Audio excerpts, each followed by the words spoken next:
Hey, Jazz Guitar Lifers, and welcome back to the Jazz Guitar Life video chat, episode 8. My gosh, time flies. It's been like 3 weeks since I posted the last video. I've meant to do them quicker, except life just gets in the way sometimes. With teaching, performing, being on the road, eating, watching TV, stuff like that. The whole shebang. It just keeps me from getting on the YouTube and talking to you all. But here I am, and so I want to get this out because I'm on the road again starting on Thursday evening, and I don't know when I will next get the opportunity to do one of these things. So it's going to be very off the cuff today, but I just wanted to pop in and say hello. And so first thing I want to talk about is the great guitar player named Antoine Boyer, or Boyer. He is if you don't know this guy, he's relatively young. He's 28 years old. He's from France. He normally plays a classical nylon string guitar. Phenomenal technique, soul, you name it, he's got it all. And he's just a wonder. And he's coming out with a album. Actually, he's coming out with 2 albums. The first album hits, I believe, on Friday, April 11th, so this Friday. And it is called, hold on a second, Everything Moves. And it's basically him on solo classical string, nylon string guitar, playing everything from classical to jazz, and mostly original music. There's a couple of songs thrown in there, like a Beatles tune and a standard, I believe. And then there's also a classical piece that I guess is quite well known in that world, if you are aware of that world or you're from that world. But he's just an amazing player, and so that's coming out. Everything Moves, April 11th. You can go on, I believe, on YouTube what he's done, and I will tell you how you can find out more about this in a second. But what he's done is he's taken video, so he shot video and audio at the same time. Obviously, the audio is going to be on the CD and for streaming purposes on Spotify, places like that. But he's also got a lot of the videos from those sessions up on YouTube, and he's been releasing one every few weeks. And there is a method to his madness, and there is a story behind each video, which is then a story behind each song. So I will definitely ask you to, well, I'm going to put links down below, actually, where some of his videos can be seen. And then I will also put a link to where you can find the album when it comes out on the 11th of April. Now, and he's also got another album coming out next month in May, which is a duet album with his wife. And that's sure to be good as well. There has been no teasers that I could find from that album, so you're just going to be left to your own devices when it hits. But I will let you guys know, and hopefully we can all dig it together. Now, I did a podcast with Antoine. I'm in the middle of editing it. I'm trying to get it tight so that I can upload it to all the streaming platforms. I will do so. That's going to hit probably next week sometime. If I could get it done beforehand, I will let you know, but I don't think I can because it's just, I just got too much to do, and it's taking me a little bit more time doing this one. But anyway, it's going to be up next week, so you'll have a chance to hear Everything Moves Friday, and then you can find out more about it through Antoine's own narrative when the podcast goes live. So that's going to be fun. So I will hope you guys check that out, and I will do a reminder, of course, probably next week, hopefully, and I'll give you a link as well to the podcast or you could, you know, always go on thejazzguitarlife.com under the podcast section to see what is new. So there's that. 2 days ago was John Pizzarelli's birthday. Happy birthday, John. I sent you a Facebook message, so I believe you did see it. I love John. John is a great guy, great guitar player in the style of the old. Well, I don't want to say old, but you know, he's a generation ahead of his dad in a sense. His dad, Bucky Pizzarelli, of course, was a great rhythm swing guitar player in that vein from, you know, the 30s and the 40s and whatnot. John is the same pretty much, maybe plays a little bit more linear than his dad did, but you know, you can't compare them. I mean, they're both different people, and they're both by far great musicians. So if you are looking to know a little bit more about John Pizzarelli, if you don't already know about him, I have 2 podcasts up already on thejazzguitarlife.com. I will put the links below. I can't say that, thejazzguitarlife.com. And one of them is a podcast about his, as far as I know, I think it's his most recent album, which was about a year and a half ago. John Pizzarelli Stage and Screen, where he does songs, standards and stuff that were taken from, you know, theatrical plays, from movies and stuff like that. Almost a little bit like Dave's album, except different, obviously different tunes. So on this one, Too Close for Comfort, I Love Betsy, I Want to Be Happy, Tea for Two, Just in Time, Time After Time, As Time Goes By, Coffee in a Cardboard Cup, and a few others. Great playing on here, great band, just killing. And I'm not sure if they're, I don't remember. No, it's just the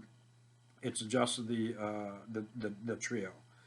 John Pizzarelli guitar and vocals, Isaiah J. Thompson on piano, amazing piano player, wonderful piano player, and Michael Karn on double bass.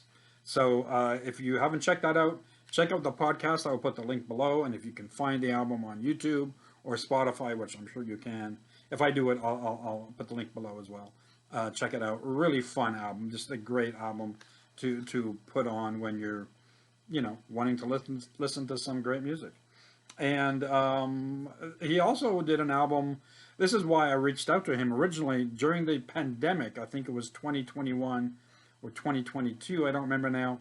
But he did a solo nylon string guitar album, self-produced, featuring the music of Pat Metheny, and it's called Better Days Ahead, and it's John's take, solo guitar take on nylon string of Pat's tunes, with the blessing of Pat. Apparently, well, not apparently. John did tell me that he and Pat had talked about stuff. Pat sent or maybe a bunch of his arrangements and stuff, full scores of the music, and then John kind of arranged everything for solo classical guitar, and it's a beautiful album, really nice. If you can find that on YouTube or Spotify, definitely check that out. And I will, and so my first podcast interview was with him, and I will put that below. I think you really like it, and he's a great guy. I just love John. He's a wonderful guy. You know, some people aren't crazy about his vocals, but I like his vocals. I think everything works. I think it's a whole package. And but you know, as guitar players, we can't dismiss the fact that he's a wonderful guitar player. So speaking of podcasts and wonderful guitar players, you may have missed this before, but I'm going to bring this up again because I've just recently listened to this album again, and it's amazing. No, yeah, amazing. I mean, it's amazing to me, maybe not to you, but I think you will find it amazing as well. It's the reunion album with Bruce Forman and Jeff Hamilton on drums and John Clayton on bass. And the reason why this is called Reunion, if you don't know the story, obviously you may or may not know that Bruce Forman within the past few years, had acquired Barney Kessel's original Gibson that he's had for years and years and years. And Barney Kessel's wife had it, and it then had went to somebody else, and then it's found its way to Bruce Forman, who probably should have had it at the beginning anyway. But regardless, so I did a podcast. I've done two podcasts with Bruce. The first podcast was about the acquisition of Barney Kessel's guitar, and really, and about this album. This was before the album was made, and really very cool story. Definitely something that if you have an hour or so to just sit back and listen to it, you should, because it's just a fun tale. Bruce is a hoot, as you know. He's just a wild and crazy guy, and just very fun. So if you haven't got this album, definitely get this album, and or at least stream it, listen to it. But I would buy it. There's also vinyl versions, I believe, if you're into that, which I am. But unfortunately, it's not in the budget at the moment. But some great stuff, and they do. So this is called the Poll Winners. Oh, so anyway, back to the reunion part of it. So he's got Barney's guitar. Jeff Hamilton has Shelly Mann's drum kit from back in the day, and John Clayton, of course, has Ray Brown's upright. I think that was lost in the fires recently in California. I think I remember hearing something about that. I could be totally wrong. I hope I am. But if not, at least it's documented on this album. So definitely worth it. And the reason why and it's also called, the subtitle is called The Poll Winners Revisited. And they do a bunch of tunes, not poll winners. Poll winners, of course, was Ray Brown, Shelly Manne, and Barney Kessel. They don't do the tunes that the poll winners did, but they do their own tunes and other people's tunes, standards and stuff, in the spirit that the poll winners would have brought to the same song. So really a great album. Obviously fantastic musicianship. Definitely something that you've got to check out. So definitely do that if you can. And then talking about guitar players who I really like, this guy you may know if you're on Facebook a lot, or if you're on Instagram a lot. I think he posts more on Instagram than he does on Facebook.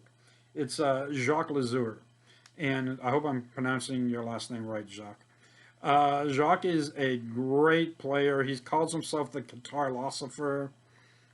He's got a lot of stuff to say. Whether you dig it or not, he doesn't give a crap because it's what he believes in, and it's his spirit that is coming out in his words to you all. But I wanted to bring this up because that old saying, never judge a book by its cover. Well, I had done that originally when I got this album. I got this album, oh my God, it's when was it recorded? 2012. So I got it soon after that. So it's been in my collection for a long time. And it still gets played because, so when I saw this, I looked at the front. It's very nice. And then I looked at the back, and that's Jacques' wife.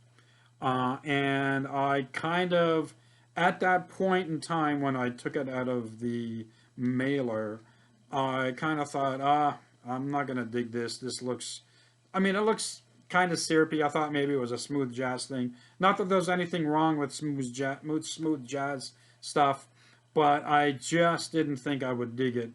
So it took me a while to put it on. But one day I did, and I'm so happy that I did, because while it may look very syrupy, the playing is spot on. Jacques comes from the post-bop players. It's very kind of hard bopish. He's a great player. He's got some great lines. The feel, the whole band is kicking. And let me see if I can see who's on the band. No, I can't. For some reason, I don't know. But oh yeah, sorry. Eric Reed on piano, Mike Garola on bass, and Willie Jones III, an amazing drummer, on drums, and Jacques, of course, on guitar. So if you get a chance, if you've kind of bypassed him, or you've seen his writings, but you're not sure where he's coming from musically, then definitely give him a listen. I'm sure it's on YouTube or on one of the streaming platforms. Just a great album, and a very cool guy, and very much in touch with his own spirit and his own humanity in a sense. So definitely give him a shot, and don't do like I did. Don't judge a book by its cover. We're almost done because I got to get out of here. But before I go, now, two things. This is kind of weird. So, no one ever told me that. I know that Pat Metheny had played with Roy Haynes. Obviously, I know on the Question and Answer album, and Gary Burton's, I think, Like Minded or Like Minds or whatever, and just. But I didn't know that Roy Haynes, as a leader, came out with an album called Te Vu, and it featured Pat Metheny as well. So that was back in 1995, and so now I'm on in search for that album because I love all things Metheny and Roy Haynes. Who doesn't love Roy Haynes? And I had never heard of this album. So what the heck? Anyway, so I'm gonna find it, and when I do, I'll talk about it a little bit more. If you've heard it, if you like it or you don't like it, let me know in the comments below. I'd love to hear what you think about it. And another album that I just actually listened to today for the first time, even though I've had this album for years, is Watercolors. Pat Metheny's Watercolors. Sorry about the glare of that little ring light thing. Um, I don't know why I'd never listened to this before. Chronologically, it comes before the Pat Metheny Group album, that White album, which I believe was released in 1978. This was released in 1977, and as I put it on today, I just slapped it on the turntable and sat down, and wasn't really. I didn't know who was on the album. I just knew it was obviously a Pat Metheny album. I thought for some reason it was going to be like New Chattanooga or Chattahoochee or whatever that album's called. But it turns out, so it's Lyle Mays, Eberhard Weber, or Weber, however you want to pronounce it, which I wasn't expecting at all, and then of course Danny Gottlieb. So 3/4 of the original Pat Metheny group, with Eberhard Weber from his days with Gary Burton, and those albums, Passengers and Ring, I believe, and there may be another one. Just great albums. But this is really good. I mean, I'm saying it like I'm surprised. I'm not surprised at all because, like I said, I love everything Pat. And but this definitely is. I think it's the one after the next album after Bright Size Life. There's a lot more going on musically. You can hear Pat's voice really beginning to develop, even more so than on Bright Size Life, which is a wonderful album to begin with. But I was just I was blown away by it. So this I'm going to be listening to a lot more, and I'm going to have to dig more into the Metheny catalog to see what else I'm missing, because gosh, who knew? And in that department of who knew that Oscar Peterson had a son called Oscar Jr. who played guitar? I didn't until I read, or I've been reading, the Geddy Lee, My Effin' Life biography. So Geddy Lee, bass player from Rush, you may or may not know that. A wonderful bass player in that progressive rock, hard rock idiom. I've been a big fan of Rush since I was a kid, 13, 14. Their live album, All the World's a Stage, was one of the most influential albums at the time for me, because that's all I had. I had that, and I had Kiss Alive too when I was coming up as a young guitar player, and I learned all those songs and all those albums, learned all the solos and stuff, and that really kind of developed my chops and my ear as a kid when I was 13, 14. Anyway, Oscar Jr. Was a friend of Geddy's back in the day when they were kids. And as Geddy writes here, I started hanging out at Newton Brook Secondary, that's I guess a high school in Toronto, with a guy named Oscar, a guitarist with an honest musical pedigree. He was a son of the great Canadian jazz pianist Oscar Peterson.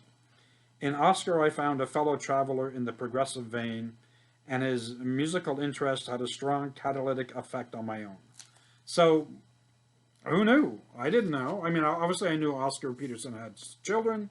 I did not know that he had an Oscar Jr., and I didn't know that Oscar Jr. had played guitar.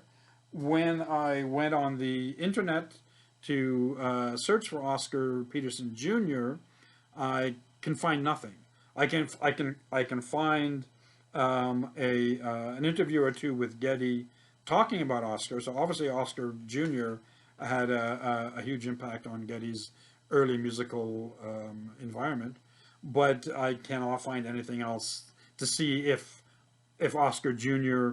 Continued to play guitar as a hobby or as a career, if he got into jazz, if he got into rock or progressive music. So if anybody knows, leave me a comment below or get in touch with me at info@thejazzguitarlife.com. I'd love to know if you know him, if you know of him, if you know what he's doing. I think it'd be very cool to find out. So there you go. That's it for this session of the Jazz Guitar Life video chat. I hope you enjoyed it. Please like and subscribe if you can. Obviously, I love to see your comments, so if you have anything to say, good or somewhat bad, feel free to leave the comments below. I will leave all the links below to everything I've talked about today. And I look forward to not waiting another 3 weeks to get another one of these up. So hopefully by next week or the week after I will do so.